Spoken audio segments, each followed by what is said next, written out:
लेह हिंसा की जांच के लिए न्यायिक जांच टीम लेह दौरे पर है और ये टीम 28 अक्टूबर तक अपनी जांच करेगी। इसके लिए मेलोंग थोंग में वैकल्पिक विवाद निवारण केंद्र में व्यवस्था की गई है। इस दौरान जांच दल गवाहों के बयान भी दर्ज करेगा।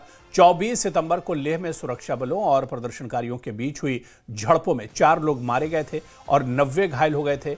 ये प्रदर्शनकारी केंद्र शासित प्रदेश लद्दाख के लिए राज्य का दर्जा और 6ठी अनुसूची में शामिल करने की मांग कर रहे थे।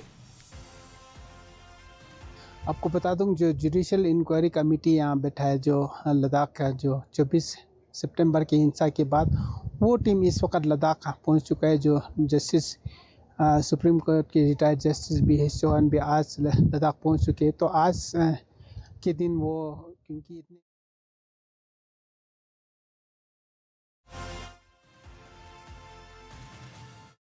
जानकारी लेंगे, सीधे लेकर रुख करेंगे। हमारे सहयोगी मोरुप इस वक्त हमारे साथ जुड़े हुए हैं। मोरुप, क्या कुछ जानकारी मिल पा रही है? लेह हिंसा को लेकर आज से जांच शुरू होने वाली थी, क्या कुछ जानकारी इस बारे में मिल पा रही है?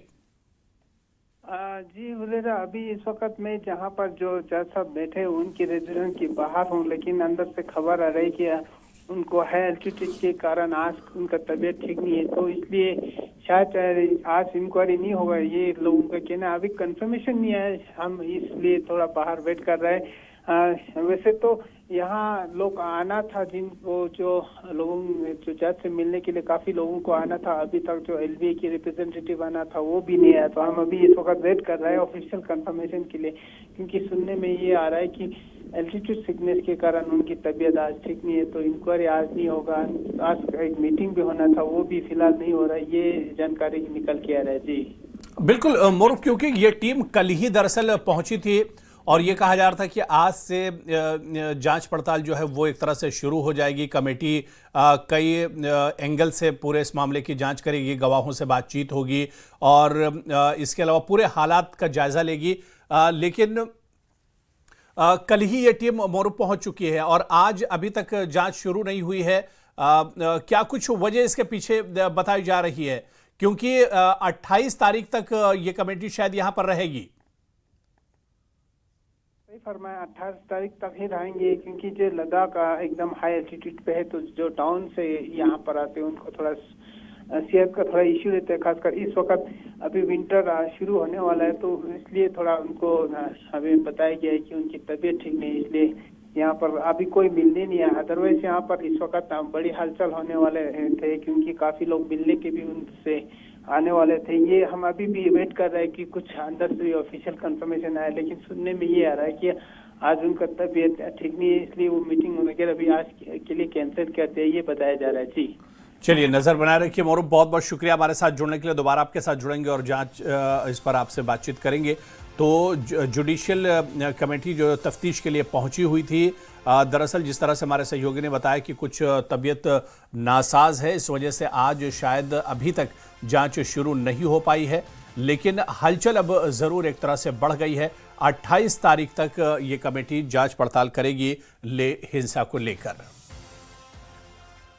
और इस बीच लद्दाख के उपराज्यपाल कविंदर गुप्ता ने कहा कि न्यायिक जांच आयोग की टीम लद्दाख हिंसा की घटना की जांच के लिए लेह में है और उम्मीद है कि वो जल्द ही अपनी रिपोर्ट सौंपेगा। न्यूज 18 से खास बातचीत में कविंदर गुप्ता ने कहा कि लद्दाख में स्थिति शांतिपूर्ण है।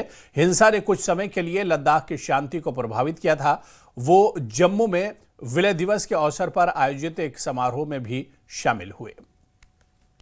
लद्दाख ड्यूटी कविंदर गुप्ता मेरे साथ मौजूद हैं। सर, जुडिशियल प्रोब आज शुरू होने वाली है लद्दाख हिंसा में, आज कमेटी भी वहां पे पहुंची है, कब तक ये जांच हो पाएगी? देखिए, एक मांग थी जो उस वक्त 24 तारीख सितंबर का जो हादसा हुआ था, उसके बाद ये मांग उठी थी। जुडिशियल प्रोब कराने में एडमिनिस्ट्रेशन को कोई हर्ज नहीं था, इसलिए MHA ने भी इस बात को माना, तो उन्होंने अपनी शुरुआत की है। जो भी सच है वो सामने निकल करके आएगा। ये जांच मुकम्मल हो जाएगी? देखिए, ये कहा तो गया है कि इसको पर जल्दी कार्रवाई की जाए। अब जजेस का अपना एक सिस्टम है और उन्होंने, मुझे लगता है कि जब से घोषणा हुई है उसके बहुत जल्दी उन्होंने इस बात की शुरुआत कर दी। अब हालात कैसे हैं लद्दाख के? अब आपको लगता है बदलाव? देखिए, लद्दाख वही 1.5-2 घंटे वो हालात बिगड़े थे, उसके बाद सामान्य हालात हैं और लोग अपनी रोजमर्रा की जिंदगी में ठीक प्रकार से काम कर रहे हैं। होगा कि आज आप यहाँ जम्मू में पहुंचे हैं, आज विलय दिवस है, एक ऐतिहासिक दिन है, कैसे आप इसको देखते हैं? देखिए, महाराजा हरि सिंह जी को सबसे पहले मैं श्रद्धांजलि अर्पित करता हूँ। जम्मू कश्मीर के पूर्ण विलय के लिए जो उन्होंने अपने दरियादिली दिखाई थी, उसी का परिणाम है कि आज हम भारत का अंग है। तो एक डोगरा शासक के रूप में वो हमारे लिए आदर्श हैं और विशेष करके जो समाज सुधार उन्होंने किए तो वो भी है। तो मुझे आज, अगर हम जम्मू कश्मीर में बड़ी शांति के साथ अच्छी तरीके से रह रहे हैं तो ये उन्हीं की देन है। शुक्रिया। तो जो जुडिशियल प्रोब है वो आज शुरू होगी और जल्द ही इसकी जो रिपोर्ट है वो आज सामने आएगी। कैमरामैन साइबर भट्ट के साथ राजन वैद, न्यूज़ 18 जम्मू। सोनम वांगचुक की पत्नी गीतांजलि होंगमो ने एक्स पर पोस्ट के जरिए एनएसए के तहत सोनम वांगचुक की गिरफ्तारी पर सवाल उठाए हैं। उन्होंने पोस्ट में लिखा है कि एडवाइजरी बोर्ड के साथ बैठक में वांगचुक ने बताया कि उनके शब्दों और बयानों को उनके वीडियो के संदर्भ से बाहर निकालकर एनएसए के तहत अवैध रूप से उन्हें हिरासत में लिया गया और सीआरपीएफ, लद्दाख पुलिस और अनजान व्यक्तियों के बीच हुई झड़पों को वांगचुक से जोड़ दिया गया। गीतांजलि ने दुनिया भर से मिल रहे वांगचुक के समर्थन के लिए आभार भी जताया।